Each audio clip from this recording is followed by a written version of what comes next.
We're live. It is July 5th, 2026. And I said I would make it official that the invasion of the world stage will.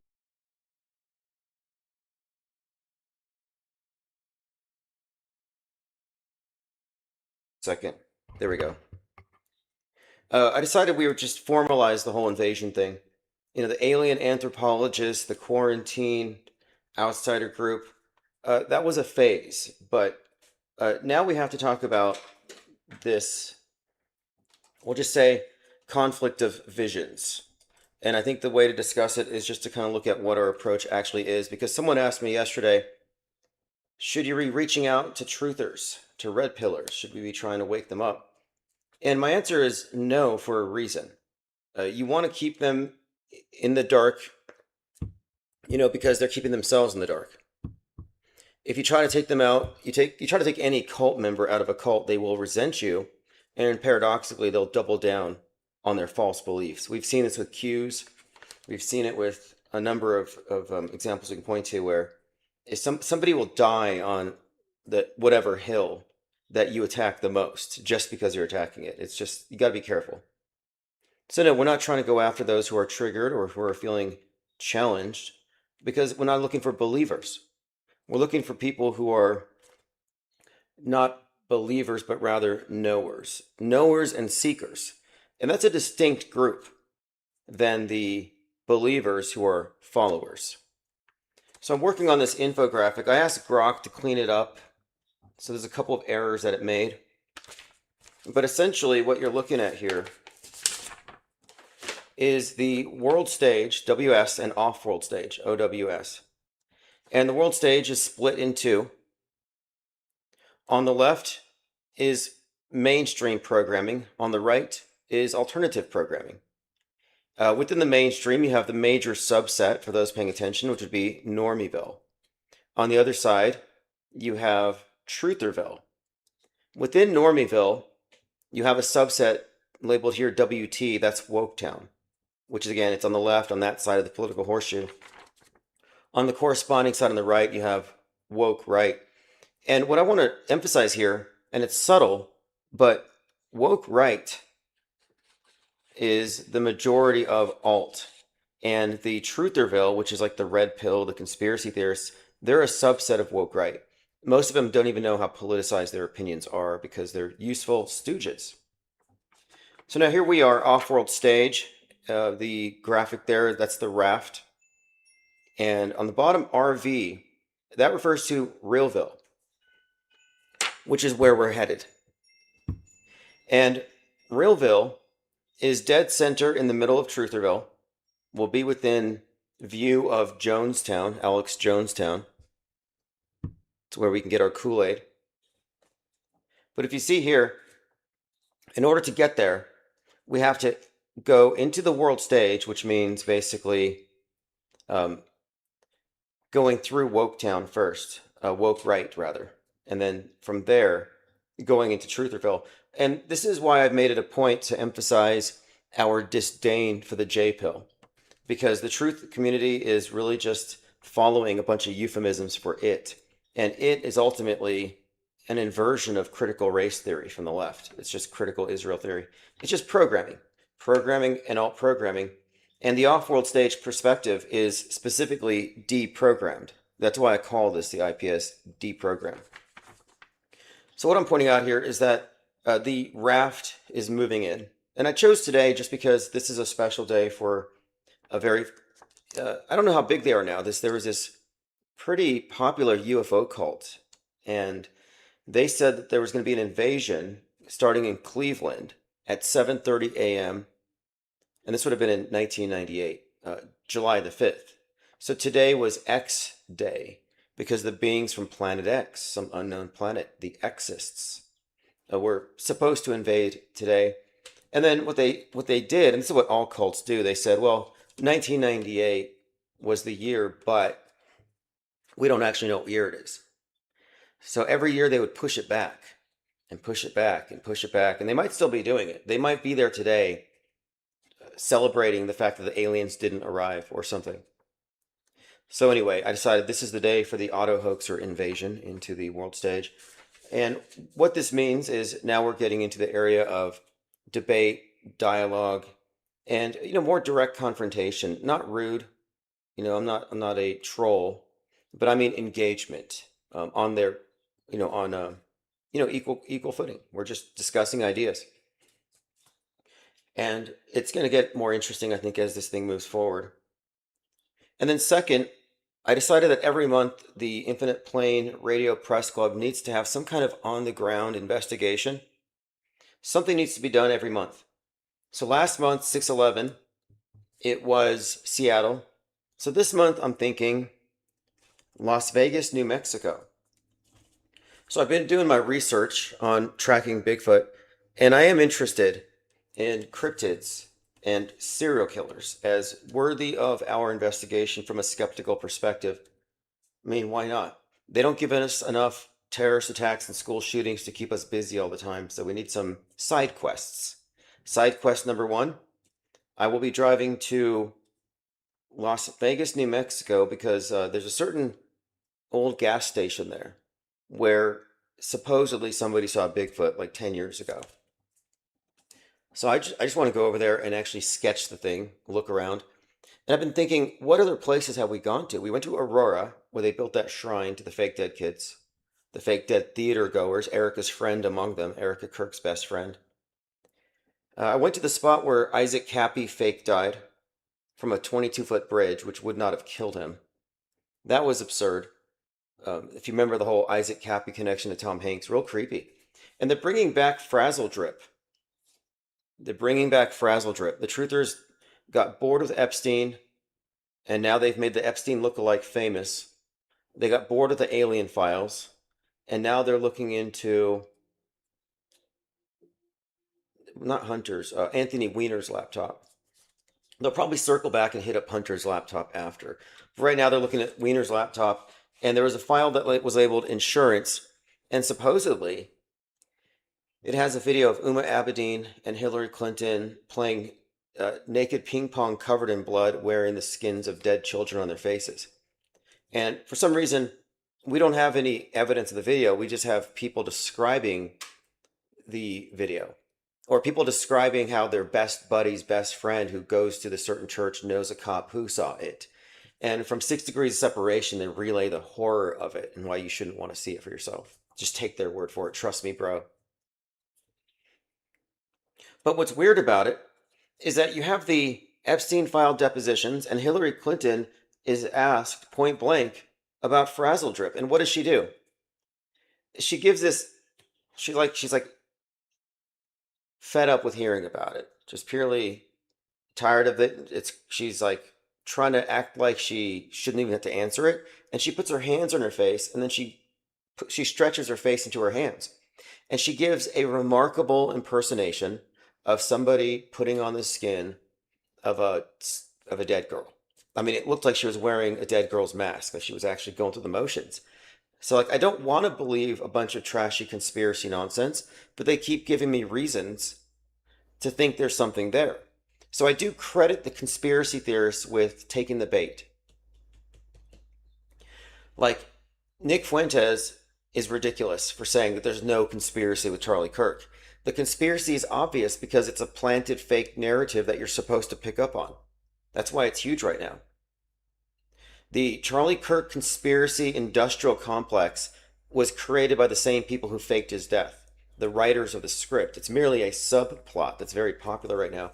So the idea that there isn't a conspiracy is just an argument from just pure ignorance. There is a conspiracy. And the real conspiracy, though, is to get the conspiracy theorists hooked on a subplot so they assume the basic reality of the story, which was fake and planned decades in advance, like most other historically significant events. And this assassination has a lot of utility for the future. This is creating it's like a reboot of the post-JFK assassination conspiracy theorist counterculture, which was controlled from the beginning. Now, let's get into one other point on the diagram. So the part that says Trutherville, above it is Alt-P, which is alt programming. So you notice that they're in the same circle as Normieville. And that's because in its totality, this is called mainstream mediation. Mainstream mediation is inclusive of the alternative. The only people who aren't included are off-world stage because we're not acknowledged. We're not in their fictional universe. And what makes us different? There's about half a dozen things that we include into our assessment of news media that they don't. There's pattern literacy, awareness of long-term manipulation of media, which we call history bending, the short-term news bending. We look at the collusion between government-run psyops, news media, and entertainment. And we get into the nuances as far as which directors are involved in pushing propaganda into the minds of the masses so they're more receptive to the next fake terror attack. Like, really, it's a dirty business that they're in. I mean, I guess it's better than, I guess is this the most effective way to rule people? It's like we live in the village. If you haven't seen the village, that's where you live. Joined by Frank Murr, Deprogrammed Truther, Linda Cutter, Skydog6033, Paradoxymoronics, Duet Celeste, Copacetic. Skydog says kids need their proper programming in order to be deprogrammed later on. No, there is no deprogramming, though. See, the thing is, you have the indoctrination process where you're conditioned to accept this appeal to authority that media, in its entirety has. It's almost like like media has basically been elevated to this unimpeachable source, and you can fight over the details, but it's essentially telling the truth. And what we get into here is fakeability. And if you're not accounting for, in your assessment of news, the fakeability factor, then you're lost.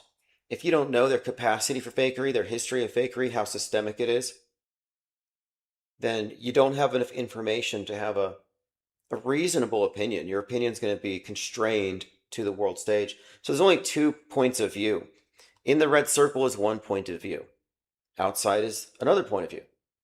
And so it doesn't matter if you're a normie or a truther who's gone down every rabbit hole and you've taken all the red pills. It doesn't matter. You're still in their circle. And from their circle, your starting point is what was on TV is essentially real. So Charlie Kirk is dead. If you think Charlie Kirk is dead, you live in Trutherville, which is ultimately a subset of woke right. They use the red pills as bait to bring you back into politics because maybe you're an escapist, you find conspiracy theories more interesting than the mundane news. But before you know it, you find out all those conspiracies were just turning you into a right-wing politico. They tied you back into the system. They plugged you back into the political horseshoe. And that's what the gatekeeping operations do. Because Charlie's death is very polarizing. And if it were revealed to be fake, it would undermine the authority of both sides. It would undermine quite a lot. It's not just about one person. And I think that's what they're trying to gatekeep. I look at these plants, these shills like Jesse on Fire or Jimmy Dore or Professor Yang, and I ask, why are these individuals getting so close to the truth, but then putting it back into this alt media paradigm, the same subplot? And it's because they're actively gatekeeping. There's a point where you can't assume that it's possible to be that ignorant. I've been hiding out from the Jehovah's Witnesses, just making sure. I thought I saw their car. They circle around a couple of times first. I'm like a magnet. I really am for these various cults and control freaks in general. I think it's because the demiurge has it out for me. Skydog says, oh yes. One point that you raised, though, is that programming is the default. And part of the programming is just this blind spot. It's not an intelligence test. It's not a deficiency that you don't know that your worldview has been manipulated since you were a child. It's just a blind spot that you're conditioned to have. It's trust that not only hasn't been earned, but is consistently betrayed. And the media is an excellent liar. Good liars, the ones who never get caught, do not lie with every statement. If they did, they wouldn't be a good liar. So what they do is they lie strategically when they have something to gain to those that trust them. And that's how it works. So mass media is a liar, and most people don't know it. And if you've ever met someone, or if you've ever been someone who has been in a a closed system, like basically an isolated relationship with a gaslighter, a liar, a manipulator, you can easily understand how you can enter into a false reality when you believe a lot of accumulated lies. And even if you're dubious about them, over time, it just has this overall effect of bending reality. Or at least you have to go along with the fiction because there's less friction than pushing back against it. And I think that kind of coercion is what keeps people in the box as well.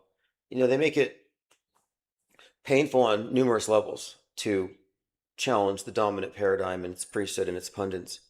And then they use controlled opposition groups like anti vaxxers or MAGA extremists, like the J6ers. They'll put bad examples of people up there as representatives of those who do not trust the mainstream. Like to not trust the mainstream is to be a terrorist, is to be a super spreader, is to be an anti science bigot. So there's a lot of impugning of the other side, and that's built into the system. It's the triangulation. So if you imagine a triangle superimposed over the circle, that triangle would represent the monolith, Big Brother, the eye in the triangle. But the two sides, the left and the right, the Normieville side is the favored side, the golden child, in this dynamic of manipulation, of triangulation. And the alt media is the scapegoat side. So the alt conspiracy theorists, they can do no right. The other side can do no wrong. This is why right-wing protesters are terrorists and left-wing protesters are peaceful. It's because there's this prejudice built into the system that favors those who lean into big government, big media. It's favoritism.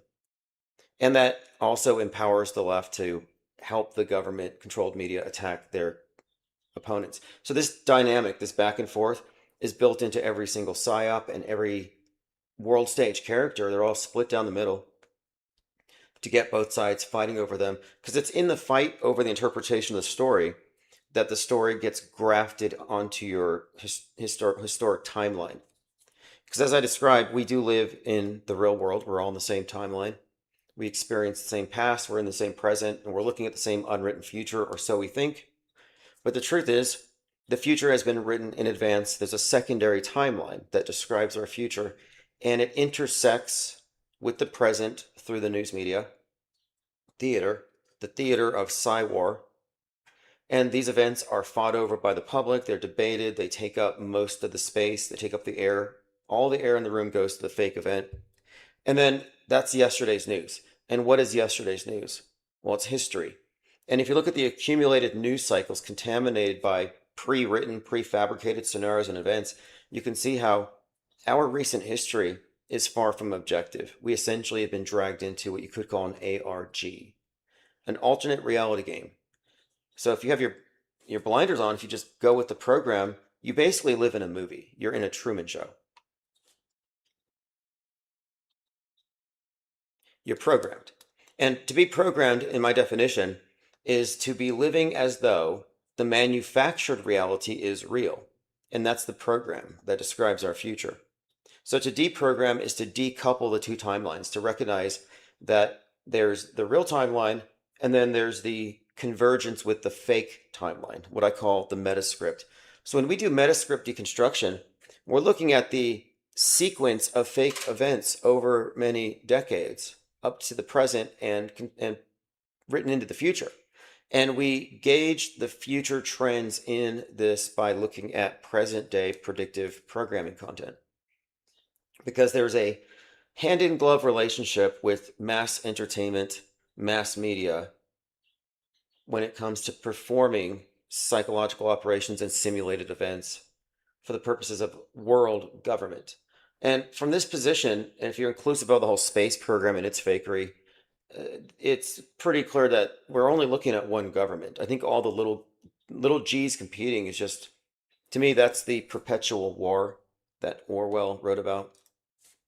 So history control is basically control over time. It's control over your internalized concept of the world. It's total mind control. It's sort of a soft dictatorship.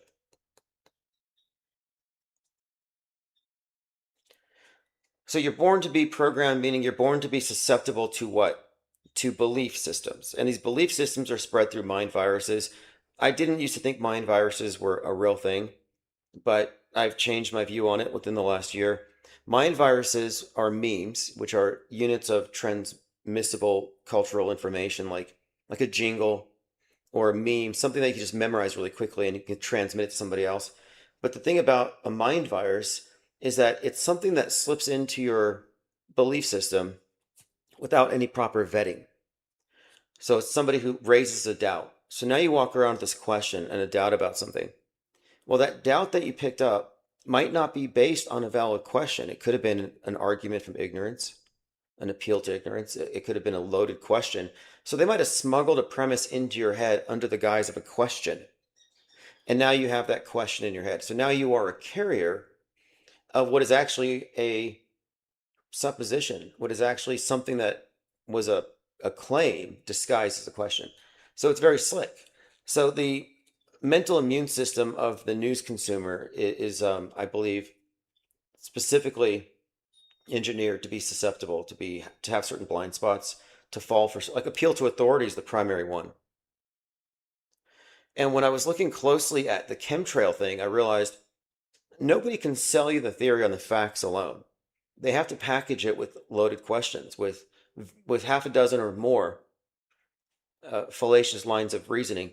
And the reason why is because the facts don't make the case, and they are fact averse. But I realized that until you can reverse engineer how you fell for it, you'll be susceptible to like conspiracies, to like arguments. And that's why it's worth deconstructing these things.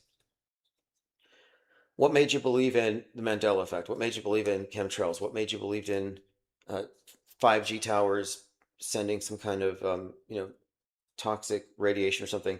You have all these phobias, these paranoias, and it's worth reverse engineering what particular trick was used to bypass your mental immune system. We call it MAIDs. The public has MAIDs. And so, in a real way, mind viruses are a thing, but they don't want to cure their MAIDs. They want the public to be susceptible to this type of passive programming. They don't want people to be skeptical. So, it's not like they're going to advise people on how to be more media savvy. What they want to do is eliminate competition because they know that their target audience are a bunch of sheeple who could be susceptible to mind viruses that might not go with the flow, that might not go with what they're promulgating. So it's like a protected sheep pen. So you'll notice they don't engage auto hoaxers. They don't engage media deconstruction, media fakery analysis, not in any serious way. They marginalize it and they misconstrue it, as we have seen with the whole squib thing. And they did it uniformly. They took the squib, the fact of the squib, the most likely explanation for what we saw in 910, and they try to throw in some exploding microphone theory, which is ridiculous. But even those who entertain the squib manage to put it into some ridiculous subplot. So they're trying really hard to preserve their story. It's very inconvenient for them that you have people at this level of skepticism because it's reasonable. And I think they're trying to gatekeep it. They don't want to deal with thousands of skeptics who recognize that these big channels are liars, who are actively gatekeeping the more likely explanations. I mean, it's just pure foolishness to hear Alex Jones and Jesse on Fire suggesting that, yeah, Charlie Kirk had to go into hiding, witness protection.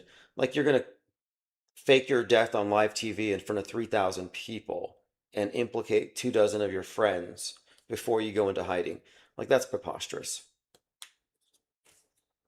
Conscious Reality CD, is this live or is this a replay? This is live. July 5th, 2026. If you subscribe to the email list at Patreon or at Substack, you do get live stream notifications. Grang says, could you elucidate on the fourth class that purposely works for the endarkenment of mankind? What are these bloodlines? Do they have different reasons for living than the pneumatics? I think it's a job. It's a gig. We're talking about a worldview monopoly. And the de facto world state church, which is mainstream mediation, has its priesthood.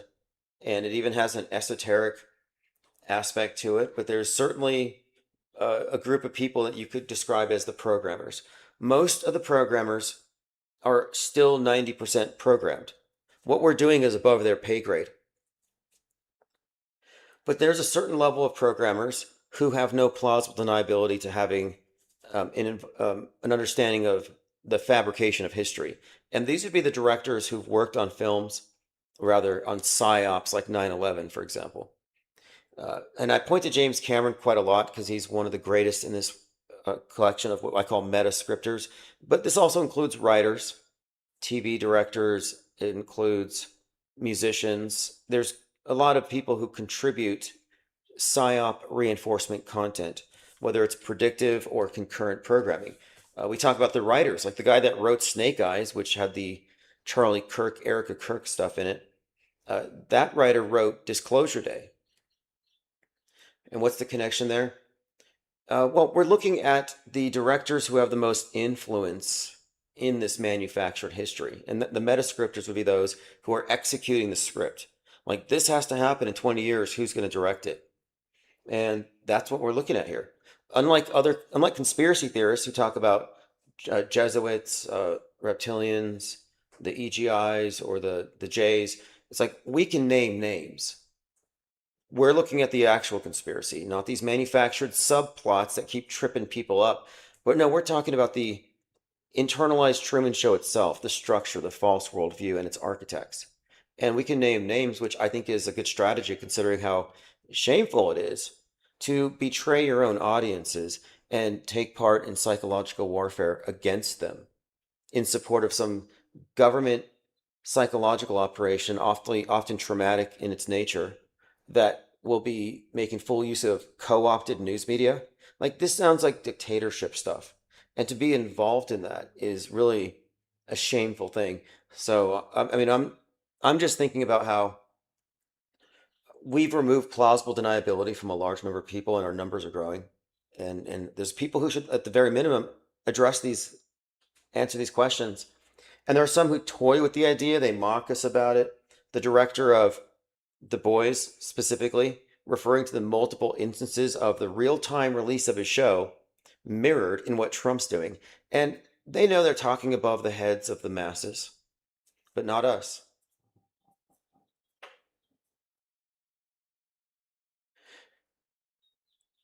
Conscious Reality says, been a few things I've been learning about since taking a break, like the fit flat faker. Yes, Fit is Flat Earther is there to discredit the fact of deep fakes. See, the deep fakes are so good, so realistic that they're foolproof. And when you look at someone like Charlie Kirk, you could make the argument that he never existed. That's how good the tech is. It could have just been some kid in a mask. And, because the story is really unbelievable. He's 18 and a billionaire says, hey, you can either go to college or you can become a polemicist and be the leader, the face of the youth Republicans. And that's how TPUSA got its start. Garang says, is there a PSYOP reinforcement department that directors and writers are grandfathered into, or is the talent that makes them get the invitation? So that's a good question. And I look at the various contributors to it. One of the more recent ones was Bret Easton Ellis. I noticed he was getting a lot of traction through Drudge. I read most of his books. I read American Psycho like 3 or 4 times. And having watched that Army Hammer Citizen Vigilante, I just immediately picked up on all of the cues, all the references to the movie and the book. And it turns out that in the book, the main character, the American Psycho character, is infatuated with Donald Trump, which is just kind of interesting. But anyway, we're looking at how that book is hardwired into this metascript, because what Patrick Bateman represents to the looks-maxing woke right is the ideal male. And it's not a coincidence that he's now associated with Batman playing the same role. And I even think there's some kind of code here with Batman and Bateman. And it has to do with this persona, this upper-class rich person, dual identities, vigilante by night. And I think there's something they've engineered here. So we're looking at the engineering of an archetype that was packaged as an ideal male hero to sell to the far right as some kind of video version of the manifesto of Brenton Tarrant or Anders Breivik. And that's what they've accomplished. So this has me thinking, okay, well then Bret Easton Ellis has to be included among the metascriptors. I was recently discussing Wicked and Wicked 2 for Good, and about how it mirrored the political stage of the day with the anti-ICE riots, and how Donald Trump is the Wizard of Oz, the Wicked Witch represents the left, the talking animals are the immigrants. We were breaking this stuff down, and I looked, and the book came out like in the 90s. So you could include that writer as a metascriptor. So I don't think it's a matter of bloodline. I don't know who gets the gigs, but these are people who are um, likely people who are maybe sellouts. Because think about it. What's more likely? You can just, through nepotism, get somebody to rise to some level of high level of achievement in some artistic endeavor, writing, film, acting, or that you can recruit somebody who's already there. Because some of these things I don't think you can just predict by bloodline. You would need authentic talent in those places. So I think it's more a matter of, like in Newsbenders, where it's a co-opting. It's a point where, hey, you're offered a role. In fact, you wouldn't even have to twist somebody's arm. You would say, hey, you're one of the finest directors on earth. Would you mind participating in a simulated event that, you're writing history? Like, who wouldn't want that? Plus, you get a raise. Conscious Reality says, I can't unsee him not looking like his father. Now, Fit as Flat Earther is there to muddy the waters about the reality of deepfakes, because deepfakes existed long before digital deepfakes, and we haven't even, I think, come to grips with what that actually means. We don't know how many people in our lives that we've seen our entire lives don't actually exist, and it's a valid question. And it's not about pixels, it's not about green screens, it's about living, breathing people wearing prosthetics, masks, disguises for life in public, manufactured characters. I met a deepfake once. I met a deepfake. Roland, was it Roland Reddy, the redneck rocket scientist? Yeah, he basically was this persona that was on TV that did different events, but he didn't really exist. He was just some guy with false teeth in a costume. And in this separate persona, he got interviews on mainstream, like with Neil deGrasse Tyson. But by day, he was a Christian flat earth priest minister guy who was the MC over the Flat Earth Conference. So it's kind of fascinating to watch this dual identity where he's one person in this group, then he's trolling them in this costume to Neil deGrasse Tyson in this other situation. And people fought me over trying to say that was the same guy. I was called crazy. But the way I got it leaked was, well, it wasn't really expensive. I posted a super chat to somebody who would have known, and I basically wrote a statement that had him admit to it. And he just mindlessly read my statement, and it triggered a reveal. And nobody apologized to me for calling me a liar or crazy. But anyway, George Holliday would be considered a provocateur in a sense. He lived nearby the location where Terminator 2 is being filmed. Again, Terminator 2, James Cameron, 9/11 predictive programming. And he was filming a scene where Arnold Schwarzenegger is walking in the bar or something. And then he walks somewhere else and he sees the Rodney King beating and he records it. And that kicks off the riots. So you have a connection here in theme when you correlate the Rodney King beating with the evil cop character, and how back then, at the time that Terminator 2 came out 35 years ago, the evil cop as a villain was kind of a new thing. I mean, I don't know how often, but it represents, somewhat a form of iconoclasm, where you take someone who's always been put on a pedestal and you just tear it down, invert it. Garang says JFK assassination details like Russian expatriate named Alec, grassy knoll, things like that existed in a Nobel Prize winner with occult interest 40 years prior to the event, according to Peter Levenda. Okay, now the JFK assassination, I think we can connect Stanley Kubrick and John Frankenheimer. John Frankenheimer is huge in this regard. He's personally associated with JFK and RFK, filmed a movie in the White House. He created the Manchurian candidate concept, the thing that killed Kennedy, and then he drove RFK to the Ambassador Hotel where a mind-controlled assassin killed him. John Frankenheimer is a major metascriptor. So he and Kubrick are definitely connected to JFK. Conscious Reality says, blew my mind knowing that George Holliday was affiliated with the Rodney King video. Crazy, I should have known better when he stole half the Hollywood exposing content creators. Yeah, isn't that something?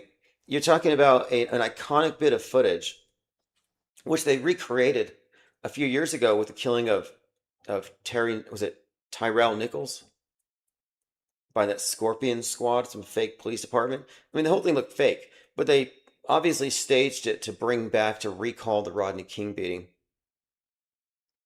That was an interesting psyop. I have to go back. One of the things I'm doing, if you've been following my Teachable course, is I'm releasing 4 free courses for every paid course, and the free courses are going to be breakdowns on individual fake events. So I'm trying to decide what to do next. I'm thinking maybe I should go back and address that one. We'll see.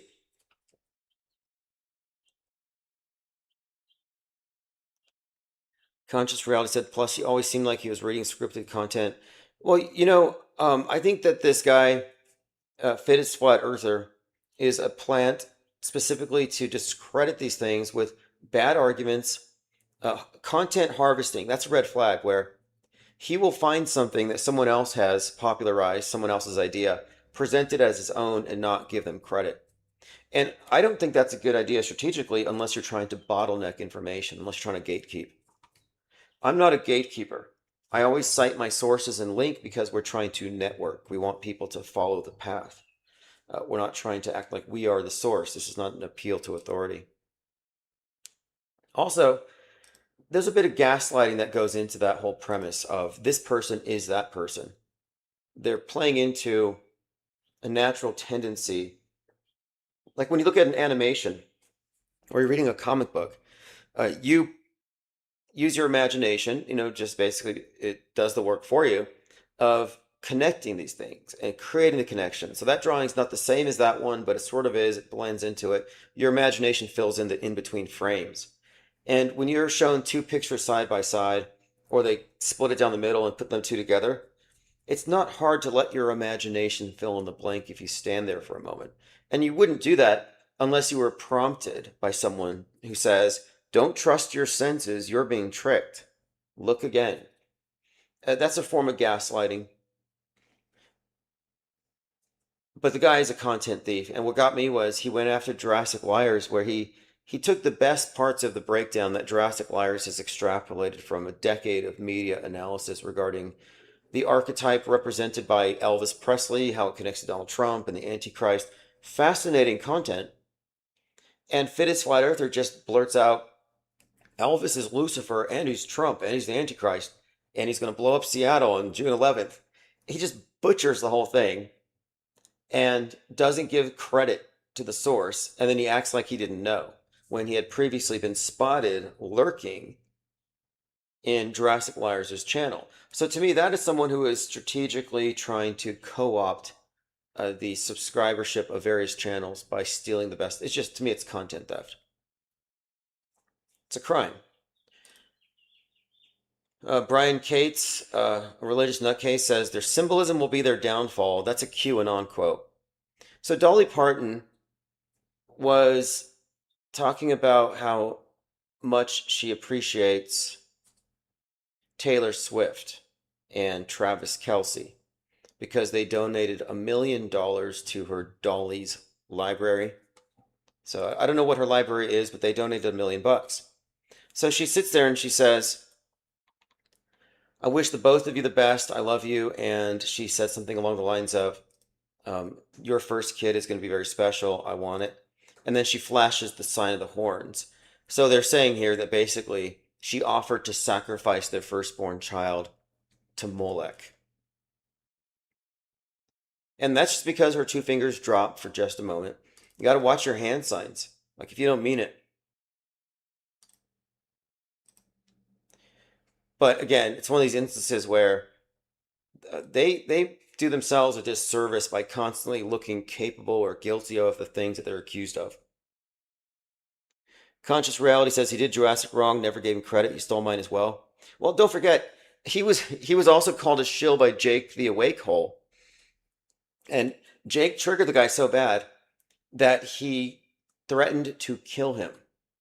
Yes, Fittest Flat Earther is a psychopath, a sociopath. He threatened to kill Jake the a-hole. And I think that's I would have taken that to the FBI. I would have had the guy in jail. I was like, let's look at his laptop. Let's find out what's going on. But I'm different. Jake just let it go. But does a really good impression of him, which is devastating. Jake the a-hole can actually distort his face and his chin and look just like the guy. It's crazy funny. So the guy was triggered. He threatened to kill him.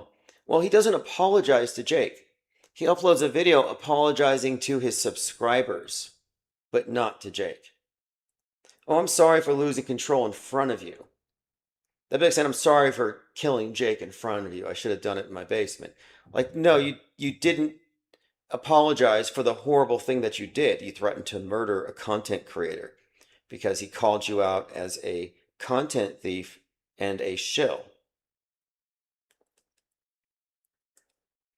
So, I was given the tip that he's probably George Holiday's son. Can I prove it? I can just say it looks like it. It's more likely that he is George Holiday's son than any of his videos have any validity. Unless he stole it from someone else, he's always off the mark. He says that Chris Angel is Prince. I'm sorry, but Prince was like 5'2". Chris Angel is like 6 foot. And then he argued that, well, it's because he's wearing stilts, A, and or B, he's a fallen angel. So apparently fallen angels have like Gumby limbs and they can stretch. Like the guy throws in these ridiculous ad hocs and he does it with a straight face. That's why I think he's a psychopath. But the way he lost control and tried to kill Jake Gibson makes me think more of a sociopath. I mean, it's a distinction without a huge difference. The guy is crazy. And Jake's impression of FFE is spot on, very funny. Yeah, yeah, actually it is. His impression is way too good. And I was aware the guy was a shill from the first time I saw him because they all go to the same trainers and they're all told to do the same thing. Do the bug eyes and the waggy finger. Like he came out of the same vat as that Ian Carroll dude.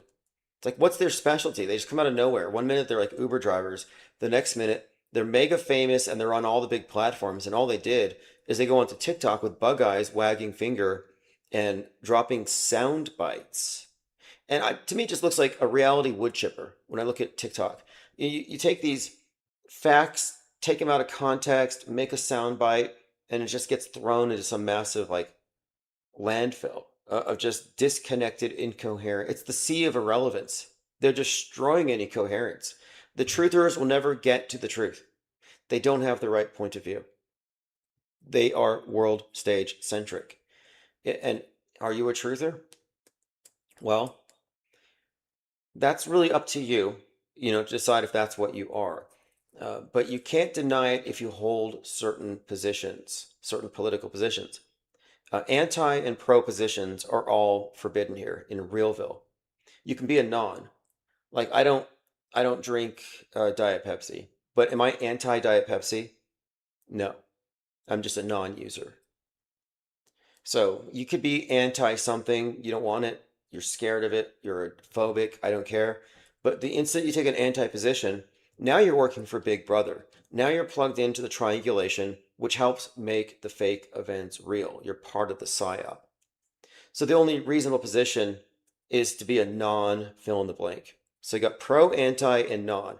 And the nons are anti pro, and we are anti anti. Because when I oppose the antis, they always claim that I'm working for the pros. And it's like, no, I'm not pro. I'm anti, anti, and anti pro.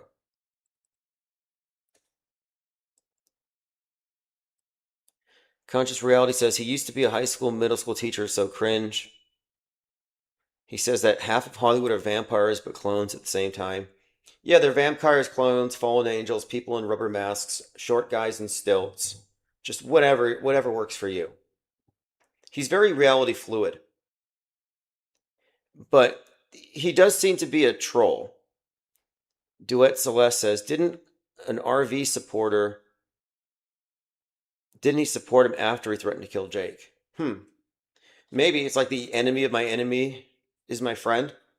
Is there some kind of animosity between Jake Gibson and Russian Vids? Look, Russian Vids and I get along fine. We spoke on Skype for 6 hours once. He was a prospective host. He was considering hosting a show. He did a few times on the Dark Matter Digital Network. And, honestly, I don't think that the guy's a shill. I just think he likes to talk and he's interested in these interesting subjects. But I would advise him that the ability to deconstruct psyops based on the visual presentation alone is not going to be good enough in the future.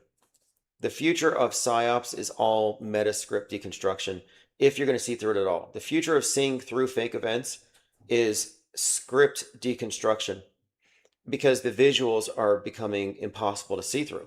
Even those who have, you've removed the hoodwink. You can see the fake news. Not for long. The black mirror is going to go opaque over your vision of the fake. You're not going to tell the difference. You're stuck. I mean, I knew I was screwed when I thought I saw a clownfish the size of a whale. Until somebody told me, no, that guy's arm goes through it and it comes out again. Donna Southard says, hello, raft. I'm soaking up the Montana sun. Well, the raft is about to crash. Just a heads up. So the raft is what you call a flock of penguins on the water. So the water represents the sea of irrelevance, which is where everyone else is. They're all immersed in it. So you give them a fact, but because they're in that incoherent sea where nothing is put into its proper structure, it's just looked at as random events, the truth won't ever occur to them from where they are. But now the raft is invading the mainland. So if you look at the diagram here, the off-world stage perspective is going to collide with Trutherville, first by going through a couple of guardrails, mainly woke right J-Pill-ism. And we're setting up Realville, just right there in the middle. To get into Realville, you have to be either a student at Teachable at infiniteplanesociety.com or a member of our Discord or our chat here. And that's why we're free. That's why we're really kind of loose when it comes to like banning people. It's like, yeah, if you are a mainstream advocate, we're just going to ban you. Like, we actually don't care. And that's because Realville doesn't have room for people who are part of the system. This is a marketplace disruption in the making. And you cannot disrupt the marketplace if you don't remain pure and be polarizing, because they are opposed to us. We're not trying to build bridges here. Otto Hoaxer says, how is this Independence Day live at 7.5? What's happening? So yeah, Realville is right now. We're opening up in the middle of Trutherville, and it's situated in the alt media programming terrain. And obviously, it's a subset of a subset. So we're within woke right territory, red pill territory, dead center. And the intention here, though, is to get anybody in Trutherville who have self-deprogrammed enough to recognize that they don't kill people in psyops. If they're not hung up on the bloody guardrail, we can bring them in. That's the litmus test. We have one death clinger that we keep, we observe. We keep him in our Discord. He thinks Charlie was killed by an exploding microphone. And we study him. And we're trying to decide, is that some kind of self-protective gaslighting, or is it malicious gatekeeping? And a guy's smart enough to be a gatekeeper. Subtle enough. I think it's possible.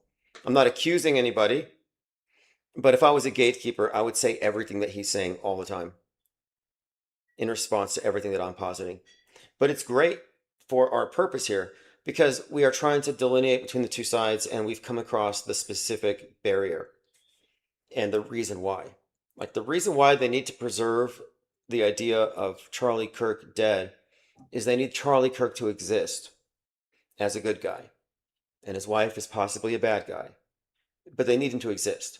The instant you reveal that he's as phony and fake as any WWE character, that he's a construct, that he never meant anything he said, then it starts to get into some tricky territory, because now you're implicating politicians. I mean, the ground game of TPUSA was credited for Trump's latest win. So to say that the whole movement is astroturfed and fraudulent and fake, it goes beyond just TPUSA. Not to mention, Erica Kirk's been vilified like crazy, and that's what she's designed to be. But the fact of Charlie Kirk not only being a fake person, a fake persona, but not being dead, it completely discredits everything Candace Owens is doing and exposes that she's not just in error, she's in deception mode. She hasn't been tricked or fooled. She is one of the tricksters. She's part of the PSYOP entertainment complex just as much as the special effects crew around Charlie when he was squibbed. So Charlie Kirk didn't actually exist. But this is a government manufactured martyr. It's a major movement. They don't want that whole thing unpacked. It also, when you get into the metascript deconstruction, and if, it doesn't take long to recognize that there's a good chance that not only are the majority of the dominant news stories of our day essentially fake news or staged events, but that the elections might not actually be up to us. It might be rigged. Reality could be rigged. It's a rigged reality. And why wouldn't it be? If you think about the scope and scale of this thing,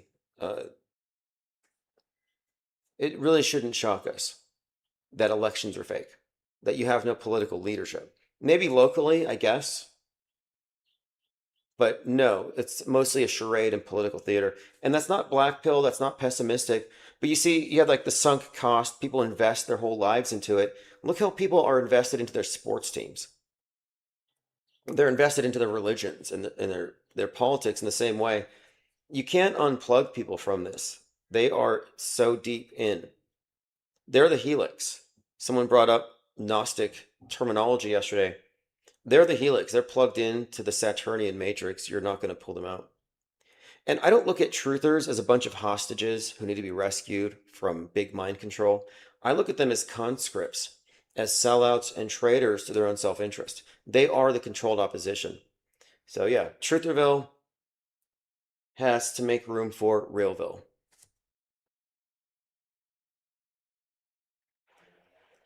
Diana Southard says, Charlie was killed just like in the movies, special effects. Oh yeah, and we were looking at that clip in Discord with John Cusack from, was it Grifters? This movie from like 30 years ago, where he's got blood gushing from his neck, convincingly. He's just sitting there talking while it's like a fountain spurting. Like, this is what we're talking about. The off-world stage perspective is inclusive of special effects. If you don't know that special effects, that movie effects are used in major news events, if you don't know the level of fakery, your opinion will always be limited. Your perspective will be constrained to the world stage fictional universe. Suzette Ann says, one can become unplugged. I did. Yeah, so you can unplug emotionally. Absolutely. Once you become skeptical, you no longer react to a headline. You can have a headline, 33 dead, and people start weeping, crying, they get mad. But if you're a skeptic, you're like, well, wait, 33 dead of what? It could have been 33 dead of natural causes. You have to like wait and read the story. So if you're automatically reacting, you're triggerable. If you're a triggerable person, it's because you've been programmed. You've been programmed to accept the screen at face value. When you're deprogrammed, you automatically reject it. That's what auto-hoaxing means. I reject it unless it's substantiated by facts. Which means you need to take a moment and breathe and read up and study the facts and peripheral information. You don't just jump right in with both feet, believing it as hard as you can. But that's what people are trained to do. And you can see it. Believers love to believe. They're really passionate about their beliefs. But the skeptics are non-believers. We arrive at one of two conclusions. Either there's enough there to know it's true, which means we're not believers, we are knowers, or there's not enough information to know it's true, and additional information casts additional doubt as to the story's veracity. Therefore, you become the informed disbeliever. So informed disbeliever knower, and then you have low information believers. Why would you go with that? And low information believers is also including alt media.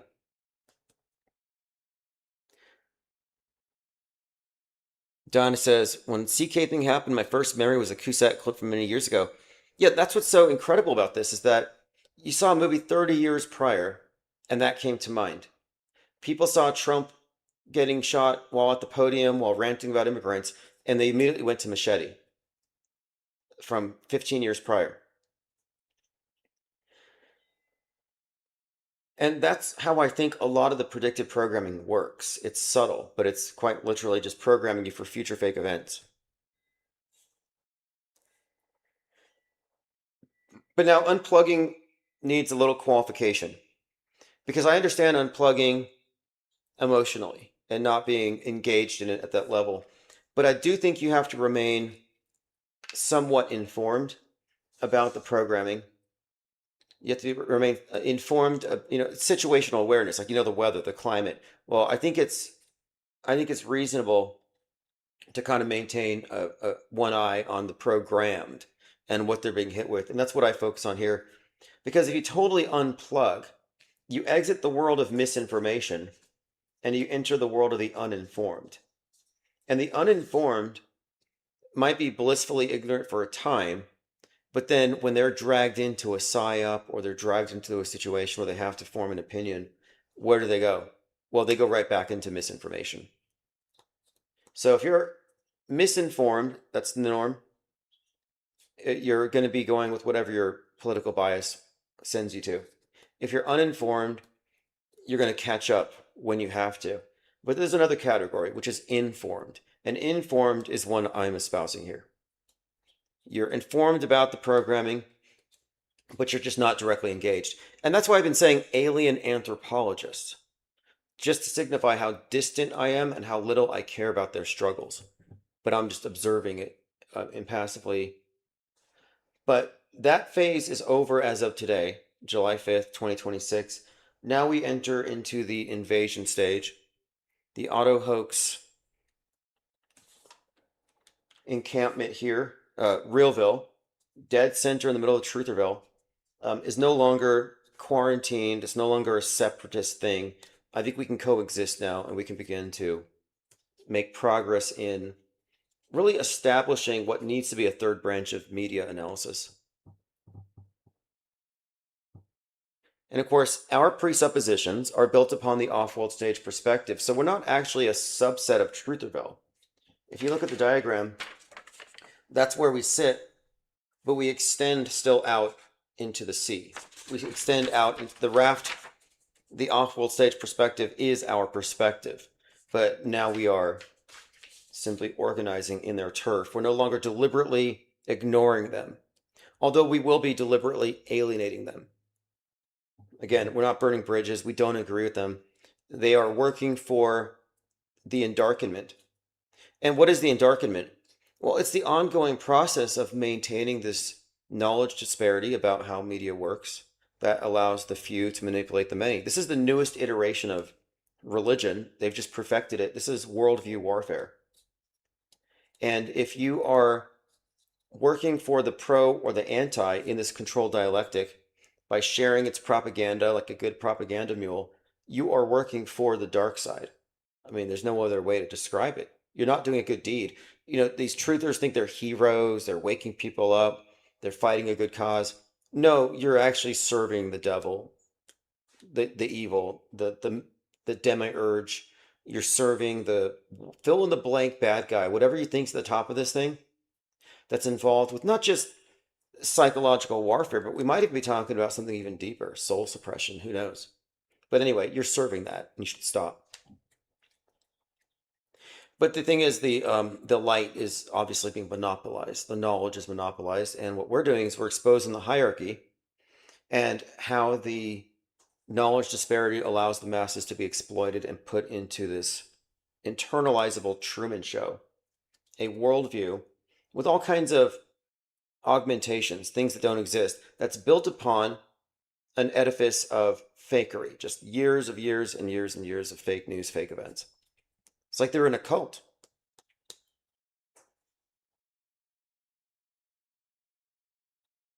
Conscious Reality says, I've never been political, only when it comes to human rights. Back in 2017, I found out about media lies and hoax stories. I witnessed a storyline that was completely made up for racial division. Yeah, I think I was completely apolitical, but then I started to see how politics seemed to be replacing religion or even adopting religious postures and argumentation, specifically with regard to climate change. And I was also at the time very interested in mob psychology and how a lot of people seem to give up their autonomy quite readily over the programming. And I tested it a few times. I went to a Occupy Wall Street protest and I had a sign meant to trigger them. And I saw it. I saw the hive mind. I saw the hatred, the vitriol. And then I went to a climate change march. There were 3,000 people there. And I interrupted it with the bullhorn. And I said the climate change is a hoax. They're brainwashing their children. And by the way, the earth is flat. And I was kicked out so fast. And it was just an angry, hateful mob, just middle fingers, ugly faced, just like really making ugly faces at me, just saying the worst things. Like they probably would have burned me at the stake at a different time, a different place. It's like, what the hell is that? And that's what we're ultimately looking at here. When you're looking at psyops, you're looking at the superorganisms being activated. But anyway, I've always been interested in the manipulation and control of the mass mind by these invisible string pullers. I was pretty well read up on Edward Bernays, and I and then I started to look up and note more of the esoteric subtext behind popular movies, and that's really what got me looking deep into it. I was reading Cosmic Trigger by Robert Anton Wilson when I watched the movie The Truman Show. And when I saw the dog star as the thing that woke him up, first I thought this is an Easter egg. This is for nerds who are really into movies. I didn't think much of it, but it just struck me how the next movie I watched with Jim Carrey, the number 23, had a lot of continuity with the cosmic trigger and the dog star awakening from the false worldview, the Truman Show thing. So I started to wonder, okay, why is there an esoteric aspect to media? And what I've concluded, and I talk about this now, is that mass media has supplanted religion, and it's all the time. It's appropriating the myths, the symbols, the archetypes, the motifs, and it's grafting it onto their new paradigm. Alienology is a prime example of this. Look at E.T., God and Adam with the glowing finger, E.T. and Elliot, or E.T. with the glowing heart, Sacred Heart of Christ. You have the Close Encounters of the Third Kind. The alien comes out with his arms spread like he's on a cross. And then the latest movie, Disclosure Day, the alien arrives in this white cage, and when they open it, it looks like angel wings. So you can see the syncretic blend of science fiction and traditional religious iconography. It's all by design. It's appropriation. It's all for the one world religion. But my point of it is, I wasn't really super political, but I was more interested in how the masses are being manipulated. And I was already up to speed with most conspiracies, and I was really in line with the thinking of David Icke in Tales from the Time Loop, where he's like, it doesn't really matter if you believe in reptilians or not. He's talking about a mindset, a set of behaviors, and a way of living on Earth that is primarily geared towards terrestrial survival, anti-spiritual, no transcendence, zero-sum game thinking, the R complex thinking. But Tales from the Time Loop seemed very plausible to me, that it was clear to me that the masses are in some kind of a big deception. But then it was later that I came to realize that this big deception is something that is an internalized model that's been manufactured. And fake news, fake events, staged events, these aren't mere hoaxes. I say staged historic events because if you say psyop and hoax, it almost makes it seem like a tactic, not the overall strategy. Like it's an anomaly, it's like a PR stunt, it tricks some people. No, we're talking about permanent fixtures of our consensus worldview. the manufacturing of history.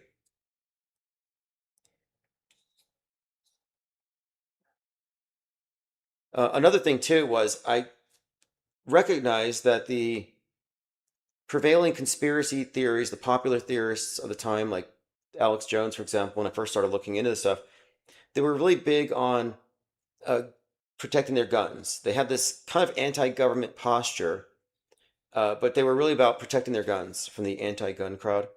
So they were automatically kind of this right wing, and I didn't realize how this entire conspiracy theory subset is actually a subset of right wing politics. So conspiracy theories went from being fun and entertaining to just a way to drag a bunch of free thinkers back into the sheep pen, with the exception of, I think, cryptids and other things. Those have no political utility. I think those are neutral conspiracy theories. But the other conspiracy theories are far from neutral. And they're all meant to elicit certain responses, to align you politically, and get you into their triangulation, to get you into the mind war. They need you to participate to make the events real. That's why I say I'm a conscientious objector. By the way, this is last night at the National Mall celebrating America's 250th birthday. And coincidentally, they did such a bad job with it that it looks like a bunch of nukes going off. Did you all see this? All you see is smoke, and the smoke reflecting the light, but it looks like the National Mall got nuked. Suzette Ann says, I love this cryptid thing. Yeah, so as I said, I'm going to visit Las Vegas, New Mexico. I used to go up there a lot with my last job. There's a there's an old mental hospital there, and within there they have a reefer, a small morgue that holds a couple of bodies, so that if the state medical examiner needs to examine one, somebody from further up north can drop it off there, and then their pickup guy can go, and that was me, could go grab it. I actually went up there. I'm looking on the map here for which locations we're gonna hit first, and I think that the one in Las Vegas is it. Last time I went up there is to pick up a bag of bones. There's actually a couple with my last name. But there's a gas station up there where supposedly in 2013 somebody saw Bigfoot, at a gas station. And you might not think that's believable. I'm saying I need more information to just dismiss it. At a minimum, it's worth documenting. And honestly, there's 40 locations here. I could get through all of them by the end of the summer if I decided to make this a weekly thing, and if I could nail 2 or 3 locations in a day, it might be worth it. My point is this: if you're investigating claims, you need to start somewhere on everything. I also want to look deeper into serial killers, and I also want to spend some time re-examining a lot of the fake news of the past, as we've talked about. Suzette Ann says, old abandoned hospital. Well, it's still in use. I think it's a little, it's not even dilapidated. It's just much smaller than it used to be. But when I was there, I found myself staring at a closed elevator, and I didn't know why. And I pay attention to these things. Like sometimes intuitively, I get this compulsion to like notice something for no reason. And so I'm staring at this sealed up elevator as I'm waiting for the security to open the morgue for me to get the bones. And when I get back to the morgue in Albuquerque, which is a couple hours away, the morgue tech said, "Hey, did you see the elevator?" I was like, "Yeah, what about it?" And he said the elevator was sealed shut after some mental patient murdered a nurse in there with scissors. And it was like some horror story from almost 100 years ago. And anyway, the rumor is that people hear things in the elevator some nights. They say it's haunted. Now, I didn't hear anything, but I did find myself oddly fascinated by it. And then it was increasingly a little weird just because the name tag on the bag of bones, was just like, oh, that's my last name.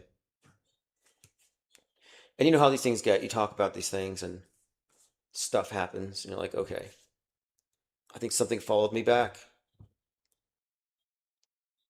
Diana Southard says in Montana they're known as a Yeti.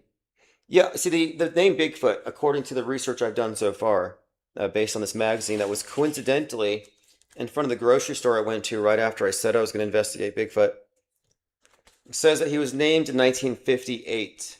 But the research, the lore goes back much further, and that's kind of where my interest lays. But yeah, I'm looking at cryptids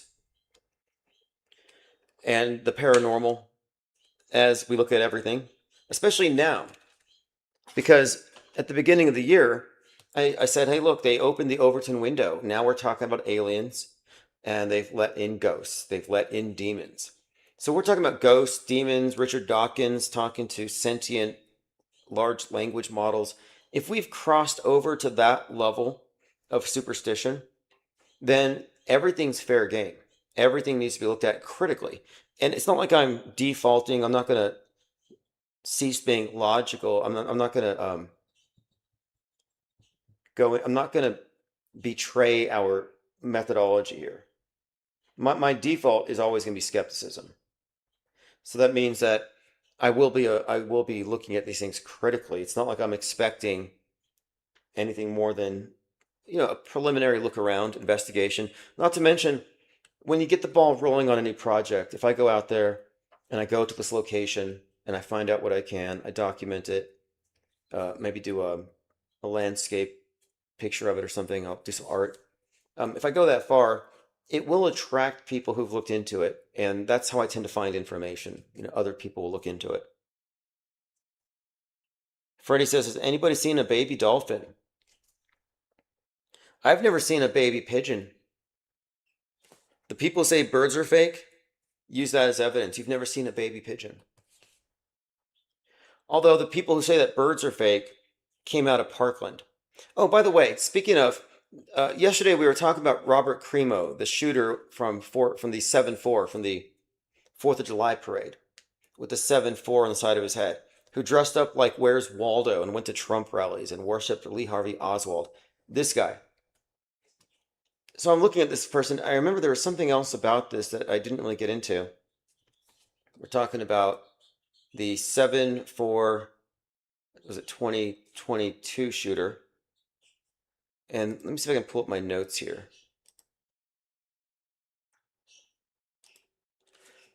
There was something else that we had to get into regarding the shooter. I know the date was the big one, the 4/7, the Oswald foreshadowing. It'll come to me here, but there was something else about it. Oh, that's right. It was Highland Park. And so we're saying, Parkland High at the time, the Parkland High shooter, the Nick Cruz, was actually on trial at the time of the shooting. So we're looking at Parkland High, Highland Park, and then someone brought up Oswald.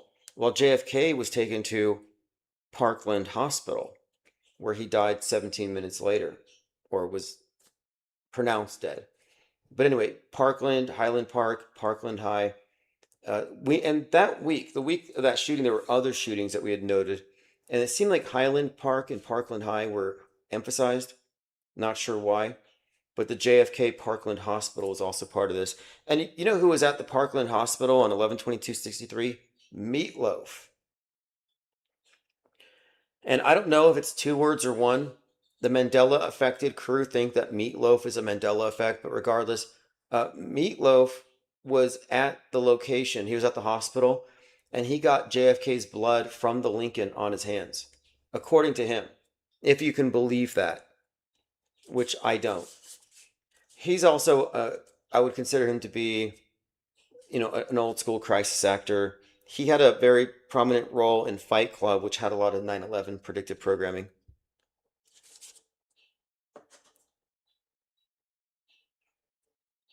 Lori Roberts says, "What about Casey Anthony, missing McStay family? I fell hook, line, and sinker back then." Right, we should look into that as well. Yeah, Casey Anthony. I saw her recently. She's probably doing OnlyFans right now. I don't know. These people are all fake, though. I don't know. It could be true, but any court TV thing, If it's core TV, I tend to think no. So there was this theory that Meghan Markle was also Casey Anthony, and I don't see the resemblance looking back at it. And that was from June of 2008. It might be worth looking into again. I want to look back at all the conspiracies because look, I see this trend, and it's not unreasonable, where people are just saying serial killers are all fake. That might be true, but if you can't substantiate that claim, it can be rejected. It's just a generalization. Which ones? And why are you saying that it's fake? What counter evidence do you have? Because the status quo is what it is. You may not agree with it, but Reality Witness support the IPS. there we are. There's the Godzilla. Thank you, Reality Witness. Appreciate the channel support. Thanks for supporting the IPS. The IPS think tank is establishing a permanent city, a town right now. It's Realville, in the middle of Trutherville. And we're encroaching on Q Street. Alex Jonestown is in the vicinity. So we're moving right in. And these next few months are going to be interesting as we get more people involved in the think tank itself. And really, the self-aware demographic is the next phase. We are not the same. And in order to emphasize this, this is the part where we actually engage, debate. And it's not really about calling people out, but you have to be honest. Jesse on Fire is some kind of Fed or an operative, or he's deliberately playing dumb for some other reason. But the idea that Charlie Kirk was squibbed and he went into witness protection is clearly just to maintain the integrity of the story. The logical follow-up questions to him faking his death or his death being faked is who else knew, who was involved. And that opens up something that's beyond partisan politics. That really gets into the structure of the PSYOP entertainment complex, the collusion between entertainment and news media and government. And they don't even talk about concurrent programming.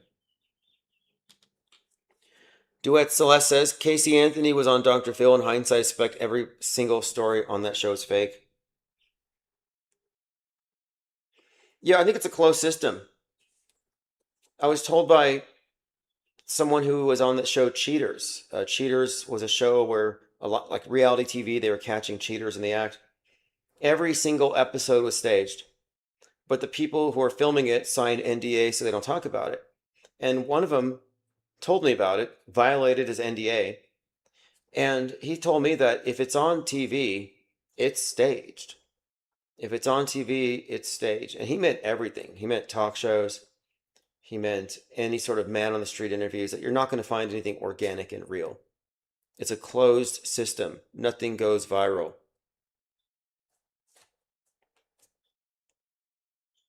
Nothing goes viral organically, that is. Which makes me optimistic. It's a paper tiger. We're talking about these channels that are super big because it creates the illusion of a consensus.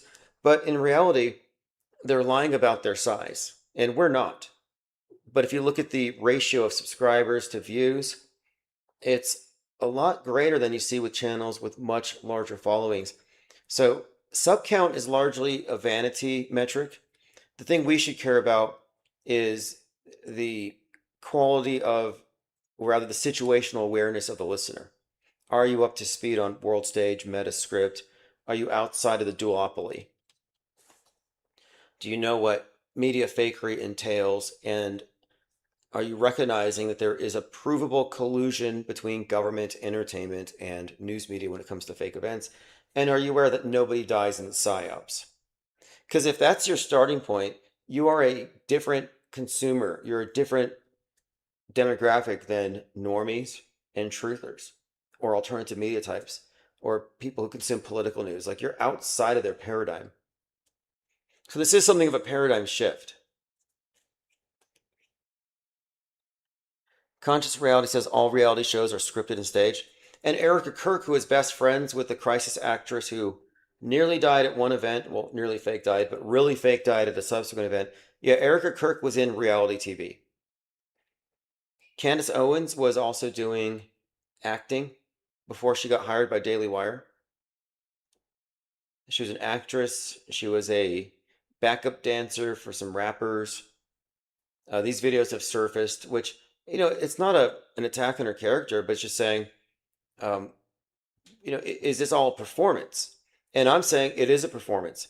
Her conclusions, her narratives, these are all highly structured and disingenuous narratives designed to serve as a subplot to the main story. It's no different than what they did with the JFK or 9/11 truth or anti vax. This is a controlled opposition movement. She's the face of it. And to the extent that you believe her lies, you are controlled opposition to objective reality, to Realville. So it's like you're a truther, you follow Candace Owens, and you look at mainstream Republicans and mainstream news as the opposition. It's like we look at you the same way. From our perspective, you're both in the same camp. Duet Celeste says the Dr. Phil show is just a more polished version of the Jerry Springer. Peak bread and circuses. And I think that's what we're often seeing here too is they've taken the whole category, the genre of tabloid, and they've merged it with mainstream. Mainstream is super tabloid. That's why you don't see tabloids anymore. It was predicted. There's a very good book about this called A Wild Hog Ate My Baby. And it's about the rise and fall of the American tabloid. And it predicted that as it gets more competitive and everything goes online, and you're going to see that this is valuable terrain. You got shelf space in grocery stores where the tabloids are. The bigger media entities want that space, and so they will co-opt that cultural space. And we have seen mainstream news become increasingly tabloid. There's actually no distinction. And then truthers are the first ones to manipulate images, to make stuff up, and to lie for clicks. So it's really about engagement bait, clickbait. Truth is not even a consideration these days. Not like any of them would recognize it if someone explained it to them. The truth is, we have a working model that explains what we experience through media. It has predictive capability. We are examining the past 60 plus years of fake events, and we're just seeing the same pattern has always been there from the beginning. Yes, Dinah Southheart, Stu Peters was a rapper. He was Focus. Focus. And I think that might be a template here. You find people who are trying to make it in a very competitive industry, and you offer them a deal. You just appeal to their desire to succeed. Be like, look, we can use somebody with your skills, Focus. You could be an anti-vax promoter, and you can make alternative thinkers look crazy, unhinged, misogynistic, sexist, and whatever else. I mean, you're like, oh, I trust Stu Peters. He's got a big channel. Next thing you know, he photographs himself walking through the woods holding a noose, wearing a flannel. Did you see that photo? Conscious Reality says TMZ keeps the NPCs busy. Yeah, that's another element to it as well. Is the ones we describe as the NPCs, Normieville, they are believers, low information believers. The easiest to influence and sway, the easiest ones to trigger and get immediate responses out of. Things go viral because of them, and because they're easy to get to respond in predictable ways. So a lot of the entertainment slop is there for them. They're the dominant voice here. The limiting factor on what mass media will fake is the credulity of the normie. And right now, after this alien thing and after the demons and stuff, we are ready for anything. They can introduce anything onto the world stage. Godzilla could show up in the Pacific, and it's going to be real, even if those of us with clear heads call it fake. Fake trumps real. The metaverse has eclipsed the meatverse. And that's why I'm doing on the ground reporting. That's why I went to Seattle. That's why I'm going to go look at that location where Bigfoot was spotted because we need to touch grass. We need to have points of reference in the meatverse. We need to exist on that level. When everyone else goes faceless AI, digital, they don't exist, as they get assimilated into the metaverse, fake dominant version of things, we need to assert ourselves above ground. And that's why I started issuing press passes anyway. We realized we're not going to get a complete picture if we only rely on enemy reportage. We need to have our own, even if it's sparse, even if it's just some cursory glance or walk around some area, we need to have a point of reference to show we exist, because we exist. And the point of Realville is establishing the existence of the auto hoaxer on the world stage. Before now, we've only been unacknowledged. We've never been censored. We want them to censor us, or at least want to. Not that you can, because we don't breathe their air. We don't rely on their support. We don't have to adhere to any of their establishment narratives to be relevant. We're actually opposed to all of those things. And those truther content creators who are still defending Trutherville are going to have to decide what guardrails they want to die on. Like, are you going to destroy your credibility and stay stuck in the duopoly defending chemtrails or fake dead kids? Like, what's going to be the stopping point for some of these people? That's going to be interesting. And that's where we have influence, because we have to determine what particular guardrail is holding which particular content creators captive to this control dialectic. And if they won't leave that control, ask them what lodge they go to.